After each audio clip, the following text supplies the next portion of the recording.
Guyana, and welcome to Facing the Nation. I am Malika Ramsey. Thank you very much for joining us again this week. On today's program, of course, we're focusing on two issues. Well, one is not really an issue, but this is the first time we're doing this on Facing the Nation. I know last week I did promise you to have the two of the young persons who are going to be a part of the local government elections. Of course, you know, that is coming up on the 18th of March. I promised you Ordell Glasgow and Sherrod Duncan, and they're both going to be here, but not first. Of course, I know both of them. They're no stranger to you because you've seen them on our campaign trail back in 2015, in May 2015. So you'll be hearing from them again today regarding their plans and so on for the various communities in which they are competing when it comes to our local government elections. But the other issue, of course, this is the first time she's on this program. Miss Sonia Noel is no stranger to Guyana. Some of us call her the fashionista, the fashion expert, the diva, the fashion diva, the everything. So she's here to talk about, I'm going to be talking to her about several things, not only her career as somewhat a fashion guru, but also the Jubilee line. She was telling me about her independence, the independence anniversary, Guyana's 50th independence anniversary, the line. She already has a clothing line for that. Some of her other work in fashion, and of course recently you saw Sonia Noel in the news when it comes to dealing with issues of women. As you know, March is going, I think it's the 8th of March is going to be International Women's Day, so she's also launched a program regarding women's rights and so on, but I'll let you hear from her all about that. Sonia Noel, it's a pleasure to have you here on Facing the Nation. It's a pleasure being here with you, Malika. I think you've been doing a wonderful job. Thank you so much, and not only me, but so many of us can say the same for you, because you're also an inspiration to so many women, especially when it comes to dressing and clothing and so on. Women, you will agree with me here, it's not always an easy task for us to dress ourselves. So we are happy to have one of our own doing this, not only for women, but for Guyana as a whole. Thank you. Let's first off talk about your somewhat, I mean to the public it may be new, your championing of the women's cause. Let's talk about that first of all, the program that you recently launched. Yes, that's the program with Nicole Dyer Griffith Oxygen with Women. Sonia Noel Foundation for the Creative Arts is collaborating with Nicole, who is a phenomenal woman in Trinidad, a phenomenal Caribbean woman. And I was quite honored when she reached out to me for us to collaborate on this project for World Women's Day, which is on the 8th, but the actual event is on the 6th. Because during the month of March, it's considered Women's Month, women. right? Okay. So so we're doing it on the 6th at the Pegasus. You know, when we think about us as women, and I just came from a conference in LA too, and like Sophia Nelson, the author of this book that I shared with you, when she said sometimes we look as competing with each other rather than completing each other. And I think it's very important for us to view it that way, because we can do so many things with collaborative efforts. We can do so many things when we see each other as a partner rather than an opposition. And I am very passionate about fashion, and I use that platform to get so many messages across. And one of it is, of course, the empowerment of women. And, you know, I had my meet, because the Women Association for Sustainable Development, I founded that last year. We had our first meeting a few days ago. And you know what was so great about that meeting? We spoke about so many things, and it was in an atmosphere where people felt they could just plat their foot and put a computer on their legs and just chat, and the ethnicity was just really amazing. When you look around, they had all of the races there, all people who are in different political parties, and people did not feel in any way inhibited to share their views. Next morning, I was like on a total high. Next morning when I got all these messages and calls up, I woke up with a new energy, I woke up with a new vision, I woke up like if I'm on a high, I'm on something from these women. And it just shows you together, when we're together, and you feel you're in that safe space to share how empowering it is. You know, one of the women that actually I invited there, she said she was invited to many women organizations, and she's just so, you know, kind of, skeptical. So she said, okay, let me come and hear what this is about. So she went home telling her husband, and that was quite a compliment. She said, I finally found a women's group I want to be part of. Because we're not feminists by any chance, you know, to any stretch of the imagination, bashing men or anything like that. We want to develop us, develop each other. Like one of the codes, the first code in that book value in yourself. It's 20 codes. Value in yourself. You have to put a value to you. And that is how you end up teaching people how to treat you as a woman. You have to do it, because if you don't, they will just treat you anyhow. And one of my other favorite codes is, take others with you as you climb. I believe in that. Yeah, open the door, don't I close believe, it. yes, don't go alone. Just take others with you. You have more to benefit from that. And that's why, that's one of the reasons I started the Ghana Model Surgery Designers Portfolio, to groom young designers, because this industry is bigger than myself. And you have to invest in the young people, because they are the future of our nation. All right. Before we talk about, and yes, sometimes I forget the modeling aspect of it too, but before we talk about that and fashion, do you feel that there is enough space or enough room? Because the fact is, we have a lot of women's groups and women's organizations popping up, and with good reason, because we continue to have the issue of violence against women and domestic violence in general, and women facing so many struggles. We're always talking about the challenges that single mothers face. Do you believe that there is room for so many, or I should say, extra women's group, if you want to call it that? You know what? It just depends on what the objectives are. And like I told you, this is more. It's okay. We are going to be doing outreaches in different communities, but what we are really focusing on is us as individuals and having that shoulder to lean on. Because like you just mentioned, I'm a single parent myself. I mean, I have two wonderful daughters, and I've been blessed with them that they are so focused. And I thank God many times a day for the blessing in my life, the numerous blessings, but two in particular, my two daughters, And coming back to the question you just said, there's always room, because you just never know. I think if there's a difference that you made in one woman's life, you would have done something. And like my friend Anna McCoy, she was saying, we are going to change the world one woman at a time. Because like the focus of this group is not to really have numbers. What we need is quality more than quantity, and people who are focused. You need people who are bringing something to the table. People who are there, not just for the sake of being in part of a group, or to say you are the chairman of or the secretary of. It's that you have to put your shoulders down. This is what we need to do. These are our objectives, and we need to make a difference. So for me, I don't think about numbers. I think about who are the persons there that is going to make a difference. So that is what we're about. Let's talk some more about Oxygen. What are some of the possible activities that we can expect from Oxygen, of course, as we head to March month? I mean, we're not yet in the middle of February, but no, it's just right fast there. tracking, It is really yes. right there. And actually, I was on the phone with Nicole this morning. She's so excited to get back to Guyana, because she had a wonderful few days here, and she's very impressed and excited to be here for the actual event. And it's going to be in a space where we're going to have 5 women sharing their stories, and as we put it, it's ordinary women sharing extraordinary stories, and the other way around, extraordinary women sharing ordinary stories. But it all will be inspiring. So it's by registration, and it's going to be it's up this morning on social media, where the numbers you can call if you're interested in attending, because it's free attendance.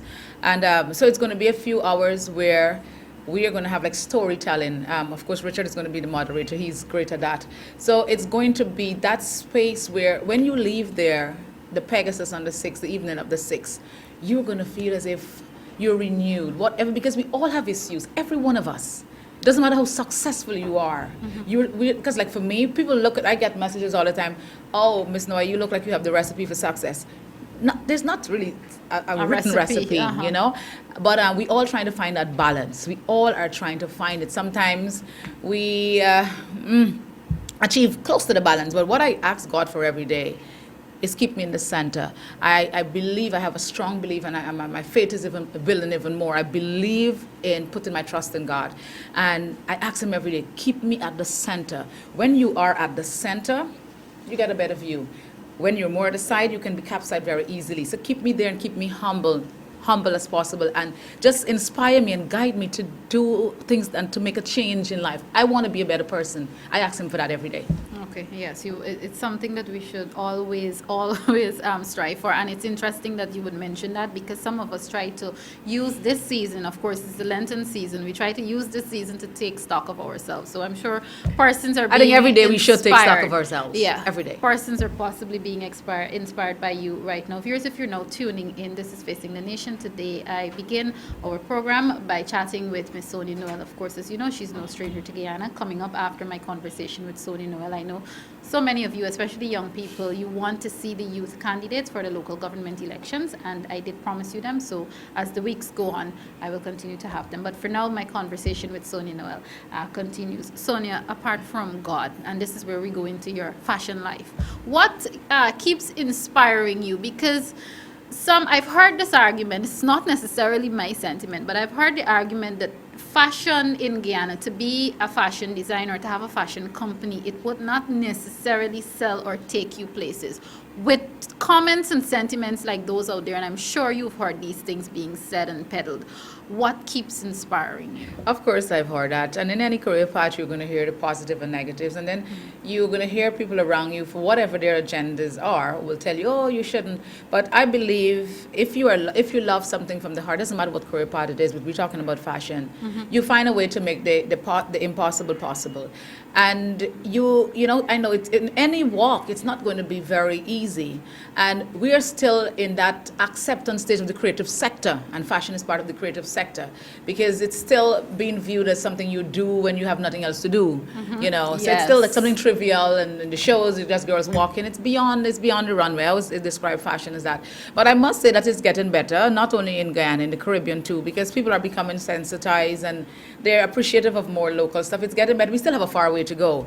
But in any career path, if you're passionate and you believe in, and sometimes I've known about a lot of designers that came, they emerged, and then of course the struggles are there. And a lot of times people ask me, how did you manage to stay? I managed to stay because of my faith, and when I believe in something, I stick to it, and I put everything into it, and it's from the heart. Because fashion, of course, looks glamorous, and if you're attracted to it because of the glamour, you're in the wrong space. It has to be from the heart, and you're going to find a way to make it work. Yes. Do you find that our work, when I say our, I mean local fashion designers, viewers, not that I'm a fashion designer or anything like that, that would be tragic.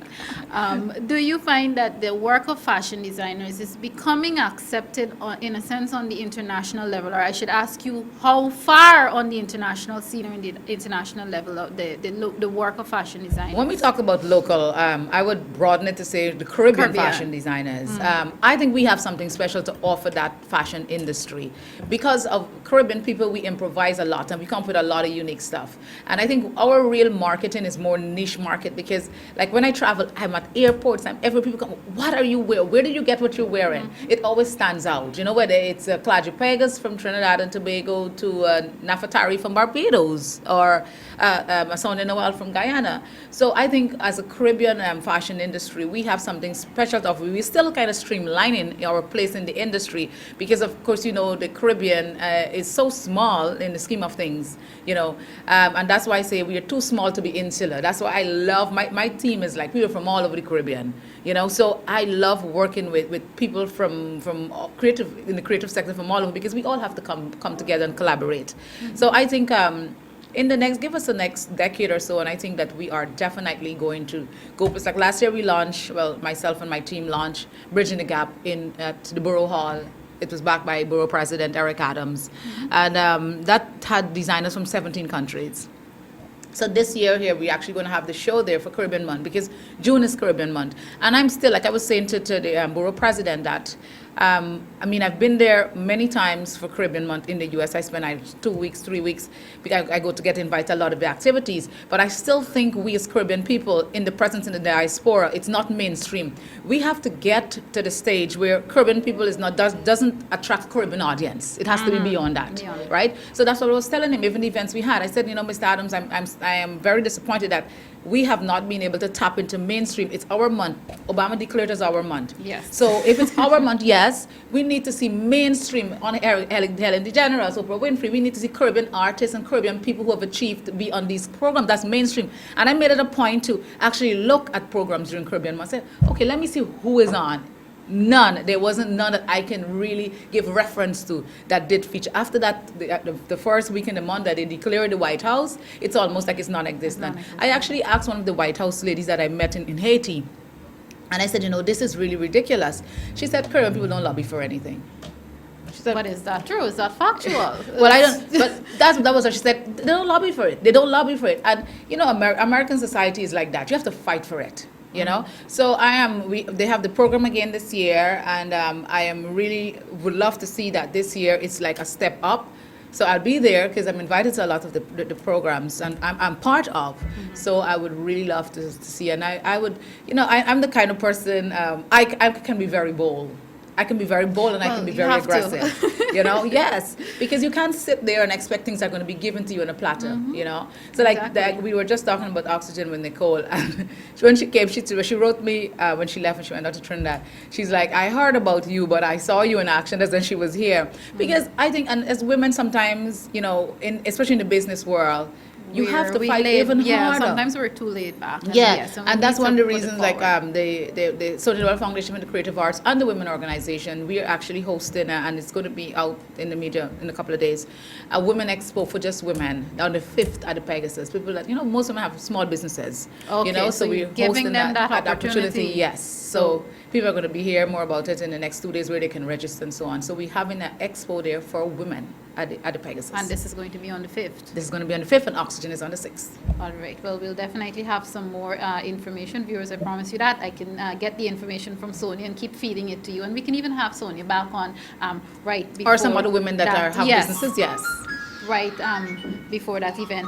Sonia, as we stay on fashion, let's now talk about my line. The line, the Jubilee line. I mean, viewers, I've been. Did I send you any pictures of it? Yes, only yes. one. Sonia sent me one photo of and this is a male outfit, so I can tell you she's not only designing for females, and it was really good. I was blown away and so on. So, Sonia, let's talk about that for a bit, even though we don't have pieces to show you today.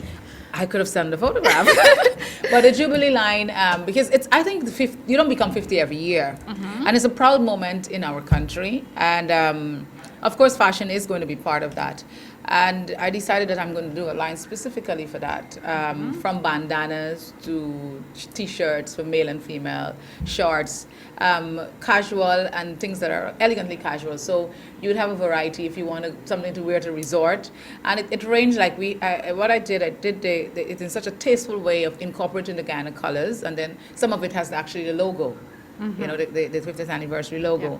But they're all very stylish. You don't have to just wear it. Wouldn't be it, and it's so versatile that you can wear it beyond the celebration. After the celebrations, yes. Because we have some tops that can turn into bandana, and for people like living in the diaspora can turn it into a scarf when it's the spring and all of that. So very versatile pieces, and I'm very, very excited. It's going to be unveiled to the public very soon. I was about to ask you if you're having some sort of formal launch. We're gonna have something. We're gonna have something. You're gonna definitely have something.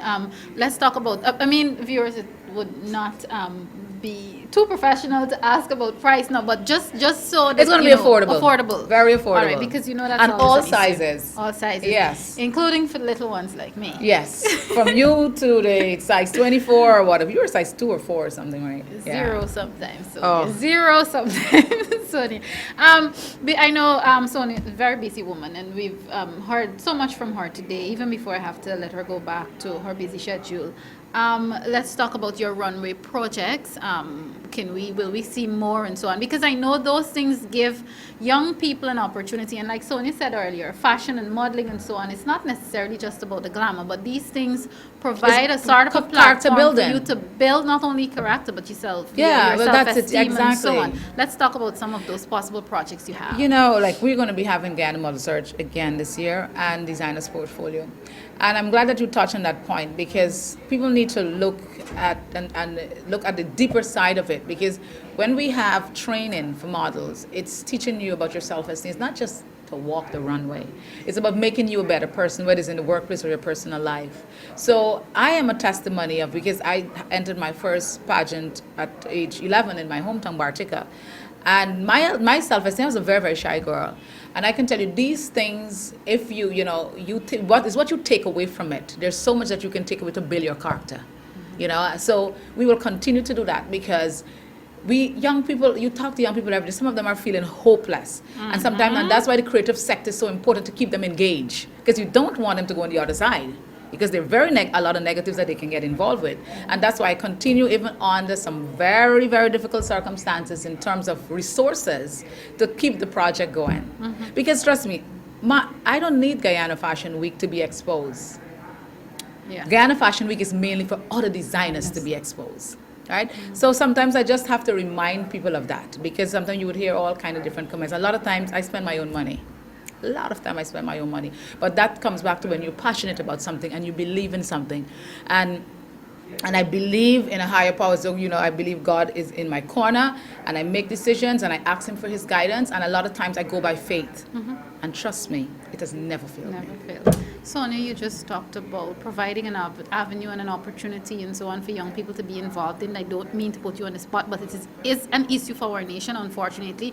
You did mention that you have 2 girls, and it cannot be easy as a single woman raising 2 girls in these times. One of the things that we're battling with is suicide, young people committing suicide. Will we ever see your organization? Of course, I know with Oxygen is a collaborative effort, but for example, with WAD, would we ever see projects coming on to address suicide? Because I don't think we actually too did much it. of us. We did suicide in one of the Guyana Fashion Week projects, because we take on a social cause every one of the editions.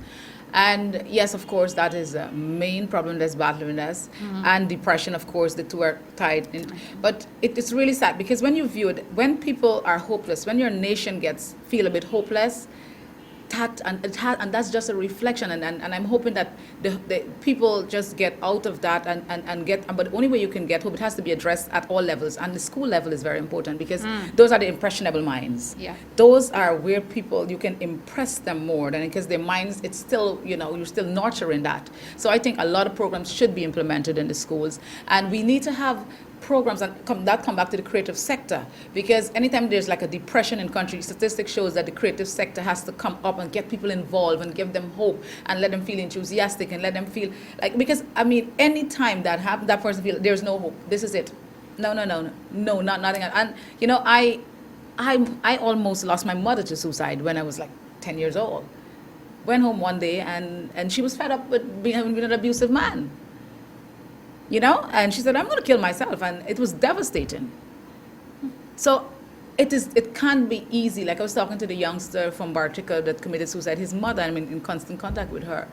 And it's really bad, even if it doesn't come from your family, you know a friend. Everybody knows somebody. Yes. And that's why, coming back to compassion, I think we have become so materialistic in the world and so selfish that we're not our brother's keepers anymore. That we need more love and compassion, sometimes just a kind word. And that's why sometimes I make it a point on Facebook, even though I don't know, I have so many thousand friends, I would send them notes, and they will be like, is this really you, or is it somebody or your assistant? I said, no, it's actually me. Because if you're on my page, I need to inspire you in some way. And they've had many times when the reply was like, that message you just sent me really lift me up from something I was going through last night or this morning. So I just make it a note to do random things sometimes for the people on my Facebook page that I've never met. Not the people I'm in contact with, the ones that I have never met. Just send a kind word out there, something inspirational that will probably pick them up from the dumps, because we all go through that. I have a busy life and I am considered successful, but I have my moments. So we all need that helping hand, we all need that shoulder, and we all need to be our brother's keeper. And yes, I know Sonia is inspiring, because, for example, on her recent trip, my phone right now is full with photos from Sonia's recent trip, also congratulations on that too, because those kind of events and so on that you're attending continues to open up avenues for you. Let me tell you one that it opened. I met Dr. Linda Wallace at the code in LA, the Women's Code event. So when you're from Ghana, where is that? Of course, a lot of people don't know about us. I said, Brazil, of course. Yes, I know Brazil is next to Brazil, and whatever, we chatting and whatever. So we developed a connection from that day. Dr. Linda Wallace, from not knowing about Guyana in a couple of weeks, is coming to Guyana. She has been to nations of the world talking to women. And she is coming here for one night in a couple of weeks. So that just shows you, that is just one door that opened there. And I know she's going to inspire so many women. And she's not going to be the only one, because I've been invited to South Africa. I've been invited to a woman in South Africa. She is like, she knows Willie Mandela. When I tell her I want to meet Willie Mandela, she said, consider done. Willie's my friend, So from this woman, I've met women from all over the world, And the good thing is that they all talk to me. They were drawn to me. And that can only be God, because He's opening doors that no one can shut. And it's Yeah. not just for me, it's for the women of this nation. So we are going to start a love revolution in this country. Wonderful, and I think that's a perfect way to end this note on love revolution, indeed. And we certainly need it. We certainly need it in our nation, and hopefully that's what we're moving for. Sonia, thank you so very much for Oh, being. thank on you for Facing the having me, Nation and I will today. have some of the other women come on from time to time. Wonderful. I will appreciate it, and I will certainly remind you of that promise. Of course, viewers, if you're now tuning in, unfortunately, you've missed a great interview. But those of you who follow me on social site and so on, some of you are on my YouTube channel. You can tune in later on, and you will see the entire interview with Sonia Noel. Thanks so much again, Sonia. Viewers, of course, this is Facing the Nation. Coming up on the other side of the break, I'll be chatting with Miss Ordell Glasgow and Mr. Sharad Duncan. Stay tuned.